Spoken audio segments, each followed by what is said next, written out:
কতদিন পর আসলাম আমি ছাদে, আর এত সুন্দর হাওয়া হচ্ছে না আজকে। বিশাল মেঘ করেছে আর বিশাল সুন্দর সকাল থেকে আজকে হাওয়া হচ্ছে, বৃষ্টি একচোট হবে।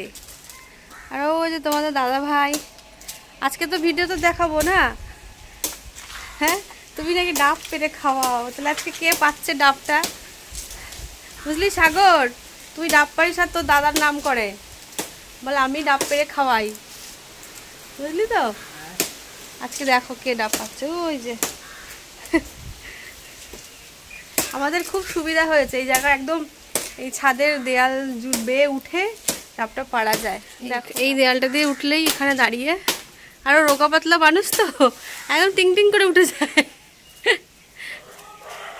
কি কাটছিস তুই? ডাব কাটতে এত জোরে জোরে ইয়ে করছিস? ডাল কাটছে। হ্যালো গাইজ, আপনাদের যদি ডাব পাড়ার লোক লাগে যে যোগাযোগ করবেন। ভালো করে একটু মুখটা দেখিয়ে দে, বল যোগাযোগ করবেন। আম জাম কাঁঠাল যে যা পারবেন যোগাযোগ করবেন। এসব আর কটা ডাব রয়েছে গাছের? সব ডাবকে আমি খেয়ে নিলাম নাকি? আমার বান্ধবীর জন্য পাঠাতে হবে। বান্ধবীর জন্য কি নিয়ে পাঠাতে হবে? তুমি পারো না? বলো। জল নেই দেখিস আমার মাথায় ফেলিস। ওই পাশটা কাট। আমাদের বাড়িতে মোটামুটি কটা নারকেল গাছ আছে বলো তো?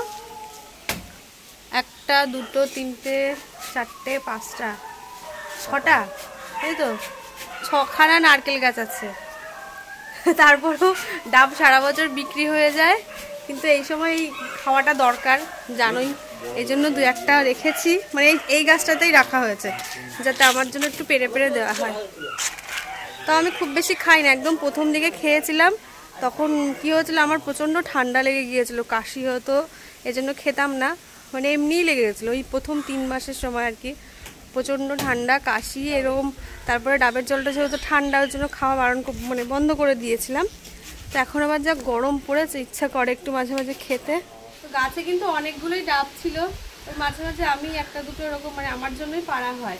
এর আগের দিনও দুটো পেরে ফ্রিজে রেখে রেখে, আবার কি পারতে বলি ঠিকই যে পেরে দাও যেই পাড়ায়, তখন আবার ফ্রিজে রেখে দিয়ে আমার আর খেতেই খেয়াল থাকে না।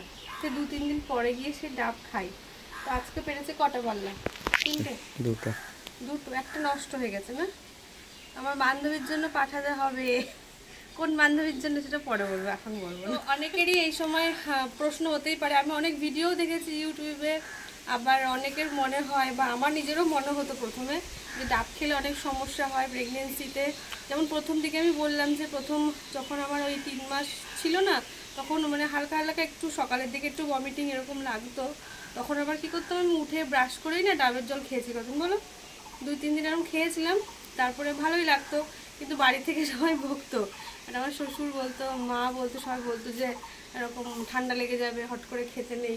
তারপরে সত্যি সত্যি মানে প্রায় সপ্তাহ 2 পরে আমার প্রচণ্ড ঠান্ডাই লেগে গেছিলো। মানে ঠান্ডা বলতে কাশি, আর এত কাশি মানে সে কাশি যতক্ষণ না ডাক্তার দেখিয়ে ওষুধ খেলাম ততক্ষণ কমলো না, এরকম ছিল। মানে 2-3 দিন প্রচণ্ড কাশি হয়েছে, এই জন্য আমি মাঝে দিয়ে ডাব খেতাম না। তারপরে যখন ডাক্তার দেখানো শুরু করলাম, তখন ডাক্তারকে আমি জিজ্ঞাসা করেছিলাম যে ডাব কি খেতে পারবো, বা অনেকে বলে খেতে নেই। তো বললো হ্যাঁ অবশ্যই খাওয়াই যায়, ওরকম কোনো সমস্যা নেই। আর আমাকে মানে প্রথম থেকেই যে এই খাবা না ওই খাবা না সেরকম কিছু বারণ করেনি বলো। মানে অসুবিধা হলে, যেটা অসুবিধা আমার হবে সেটা আমি জিজ্ঞেস করেছি, তখন বলেছে হ্যাঁ না পারলে খাবা না, বা যতটা পারবা চেষ্টা করবো, এরকম আর কি। আর তারপরে তো সেই হয় না মানে গুরুজনরা যেরকম হয়, যেমন আমার মাসি, আমার নিজের মাসিও আমার মাকে এরকম করে বলেছে ডাব খেতে বারণ করবি। তারপরে আমার মাসি শাশুড়ি বলো, আমার নিজের শাশুড়ি বলো, সবাই ডাব খেতে নেই। মানে সবার একটা মানে ধারণা থাকে ডাব খেলে নাকি বাচ্চার চোখ ঘোলা হয়, ঠিক আছে, এই ধারণাটা সবার মধ্যে থাকে। কিন্তু আমি যেটুকু বুঝেছি, ডাক্তারের সাথে আমি তো কথা বলেছি, বা যেটুকু আমি বুঝেছি ওরকম কোনো সমস্যা না, ওটা হচ্ছে সবার মনের ধারণা হতে পারে এটা। কিন্তু ডাব খাওয়া এই সময়টায় প্রচণ্ডই উপকারী। মানে যেহেতু এত গরম, তার মধ্যে শরীরে মানে জলের তো প্রচুর পরিমাণে জলের দরকার শরীরে। ডাক্তার আমাকে নিজেও বলেছে এখন প্রচুর জল খেতে। আর তার মধ্যে হচ্ছে ডাবটা খেলে কি হয়, একটু সবসময় কি হয় ভালো লাগে না জল খেতে, তো ডাবটা খেলে ওই জলের ঘাটতিটা পূরণ হয়, আবার অনেক উপকারও আছে। এমনি মানুষেরও তো ডাব খেলে মানে অনেক ক্লান্তি কাটে, এরকম হয় না বলো? তো এই জন্যই তো সেরকম কোনো ব্যাপার না। আর আমি কিন্তু পার্সোনালি ওই মানে বলতে নেই, কিন্তু আমার ওই বাচ্চাদের ঘোলা ঘোলা চোখ পেনটা আমার খুব ভালো লাগে। হ্যাঁ, কিন্তু তাই বলে ডাবের জল খেলে যে ঘোলা হয় ওরকম কোনো কিছু আমি অন্তত দেখিনি। তবে আমি আমার নিজের থেকে আমি সাজেশন মানে সবাইকে দেবো যে অবশ্যই খেতে পারো, তবে হ্যাঁ ডাক্তারকে একবার জিজ্ঞাসা করে নাও যে খেতে পারবে কিনা তুমি। তা অনেকেরই থাকে ঠান্ডার ভাঁজটা থাকে, অনেকেরও যে বললাম কাশি হতে পারে, ওই জন্য একমাত্র জিজ্ঞাসা করে খাও, ভীষণ উপকারী, তাই না বলো? আমি খাই, আমার শাশুড়ি আমার বড় খায়, ওরও তো দরকার উপকার। ও করছে, এই যে একটা আমাকে দিয়েছে আর একটা কিন্তু দাঁড়া আমি দেখিয়ে দিই তাহলে, সেই যে কেটে নিয়েছে, এটা ও খাবে, তাই আমি গ্লাসে ঢেলে খাই, আমি কখনো মুখ লাগিয়ে খাই না। তাই সত্যি না মিথ্যা বলো? ওটা ভালো না। ভালো, দেখো কোনটা ভালো তোমরাই বলো। এটাও সুন্দর, এটাও সুন্দর, তবে এটার মধ্যে মানে মালাইটা হয়ে গেছে, ভালো ভালো মোটা হয়ে গেছে। তো যাই হোক, সমস্ত প্রেগনেন্সি যারা রয়েছে অবশ্যই মানে নির্দ্বিধায় খেতে পারো ডাবের জল, প্রচুর উপকারী। তবে হ্যাঁ একবার অন্তত ডাক্তারের সাথে কনসাল্ট করে নাও, তাই তো? আমি খাবো এটা, আর এটাও খাবো, এটা এখন ফ্রিজে দেবো। থোয়াবো ফ্রিজে। ফ্রিজে দিলে কি হয়, ভালো লাগে খেতে, এখনই খাবি? ঠান্ডা হয়। চল চল, তারপর তোকে দেবো না। ঠিক আছে, চল টাটা।